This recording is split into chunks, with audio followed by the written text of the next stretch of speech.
Ndagusuhuje kandi nongere nguhe ikaze wo kuri The Bridge TV mboneraho n'umwanya wo gushimira aho wakoze subscribe kugira ngo dukomeze twubake cya kiraro kiduhuza n'amakuru, amasomo ndetse n'inama za buri munsi zigamije kuduhugura ndetse no kutwigisha iby'ubwenge. Ngira ngo murabizi ko buri munsi biba bidusaba kwiga ndetse no kumenya amakuru ari hirya no hino kugira ngo tubashe kumenya ikijya mbere. Kora subscribe rero nawe niba utarayikora kugira ngo tubashe kubana mu bindi biganiro binyura hano kuri The Bridge TV. Ngira ngo hirya no hino rero haba hari amakuru menshi nk'uko tugenda tubigarukaho, yaba mu gihugu cyacu, yaba hanze y'u Rwanda, mu karere ndetse n'isi yose muri rusange. Tuba tugomba rero kumenya ese ni ibiki biri kuvugwa hirya no hino.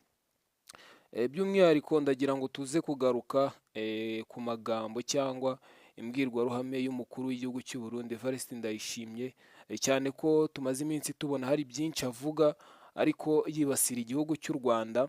Uyu munsi n'ubundi tukaba tukigeze magingo aya ngaya agaruka ku gihugu cy'u Rwanda avuga yuko ari umubanyi mubi, igihugu cy'u Rwanda gishaka kuzatera igihugu cye, mbega akanabishishikariza abaturage be yuko bagomba kugendera kure Abanyarwanda, bikagera n'aho ubu ngubu mu gihugu cy'u Burundi babujije abarundi gutunga simukadi zibaruye kuri sosiyete z'itumanaho zo mu Rwanda nka MTN cyangwa Airtel.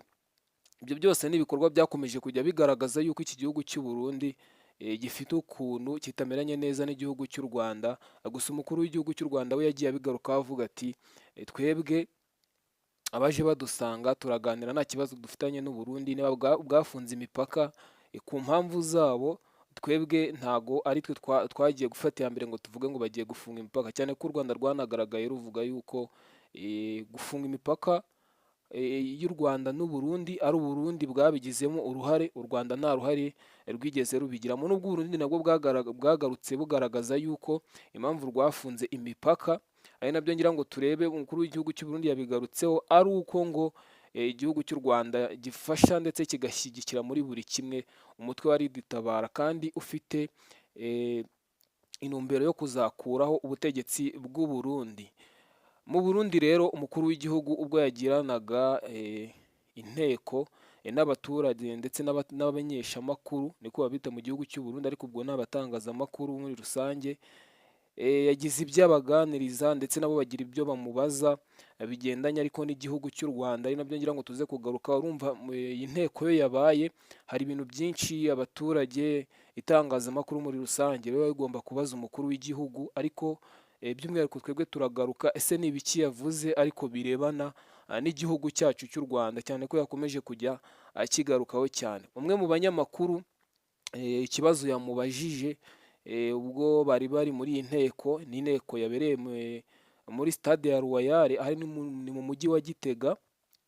Umunyamakuru rero ubwo yamubazaga ati se ku kijyanye n'imipaka ifunze iri hagati y'igihugu cyacu ndetse n'umuturanyi ari w'u Rwanda, ati tukaba twumva ko hategurwa intambara mushaka kuzarwana, ati igihugu cy'u Rwanda gishaka kudutera, namwe mukavuga yuko muzarasa muturutse mu Kirundo, ati se nta yindi nzira ihari yo kuba twakemura bino bintu?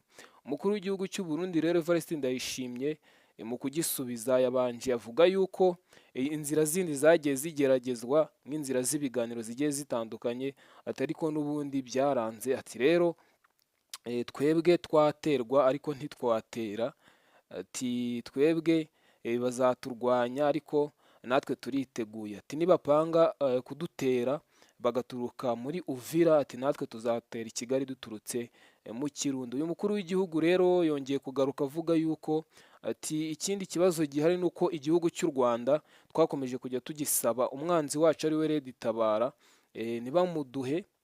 Ngira ngo murabizi yuko 2022 imipaka y'u Rwanda ndetse n'u Burundi yigeze gufungurwa, hanyuma hashize igihe ikongera igafungwa. Umukuru w'u Burundi rero yagarutse avuga yuko icyo gihe u Rwanda rwari rwemeranyijwe n'u Burundi yuko rugomba gutanga Tabara, cyane ko bavugaga yuko nyine iki gihugu cy'u Rwanda aricyo gicumbikiye uyu mutwe ushaka kuzahirika ubutegetsi bw'u Burundi.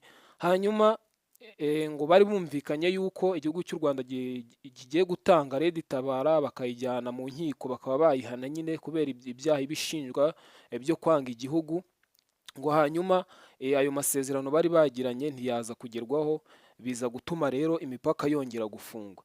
Gusa u Rwanda rwagiye rugaragara yuko rugiye runacumbikiye impunzi nyinshi z'Abarundi, cyane ko mu minsi ishize twabonye bacyura impunzi zitaha ku mahoro.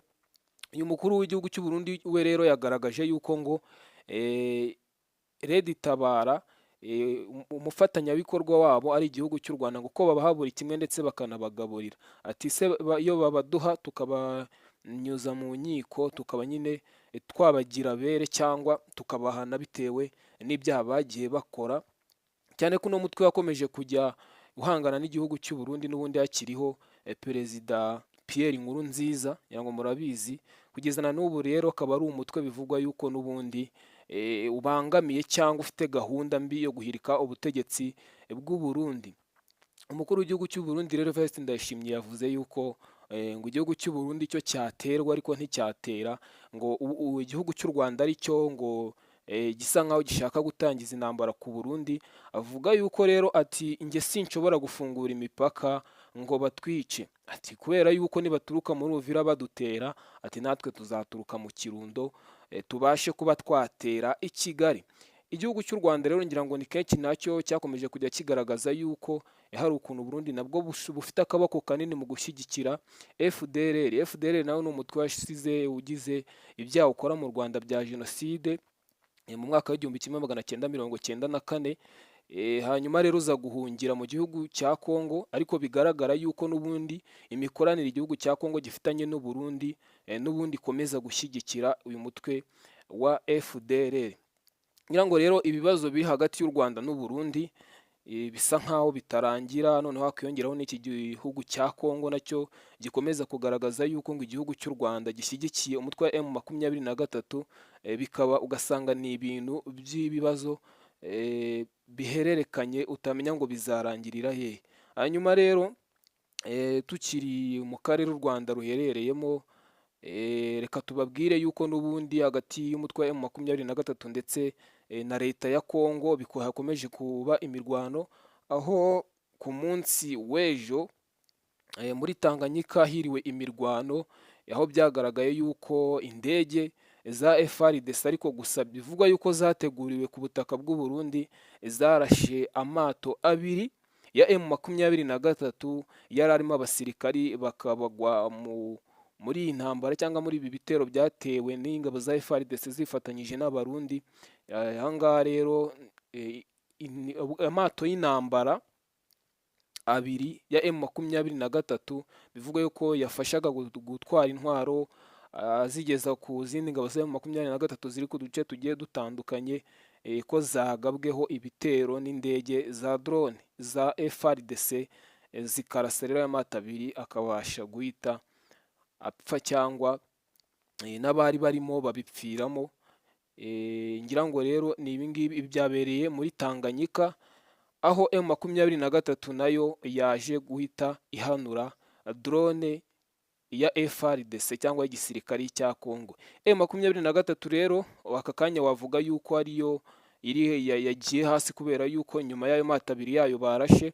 Bivuga yuko hari n'indi modoka ya M23 yari iri kuva i Goma igeze iri guturuka aho bita Rucuru, ko yatezwa mbushi n'ingabo za FARDC ndetse na Wazalendo n'abandi baba bifatanyije, bakayitega mbushi bakayirasa. Ubwo bari bayirimo bamwe bakwiye imishwaro, ndetse bivugwa yuko hari n'abandi bahise bayigwamo. Ikindi kandi mu gace bita Makabora hagaragaye Wazalendo bavuga yuko nyine naho bagezemo.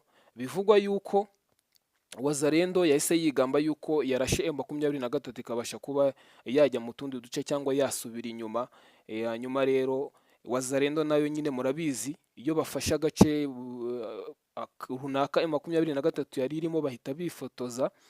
Ubwo rero M23 nayo nyuma yaho yaje guhanura indege ya Sukhoi 25 hapfamo umuntu umwe, ndetse undi bivugwa yuko M23 yahise imusigarana ubu ariyo imufite. Imirwano yo rero n'ubundi kuri iki kibuga irakomeje, cyane ko twabonye ko izi ntambara zo muri ubu burasirazuba bwa Kongo bikomeje kugorana.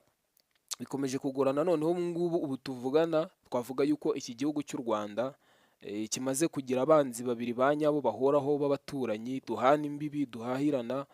Ngira ngo u Rwanda kuba rwafungura imipaka na Congo ni ibintu byiza, tugahaha, cyangwa n'u Burundi, ariko ngira ngo murabyumva yuko n'ubundi amagambo akomeje kuza avuga yuko ngo igihugu cy'u Rwanda ari umubanyi mubi. M23 ngira ngo ibi bitero byose bagiye bayigabaho nyine ntabwo ari kubura gupfiramo abantu.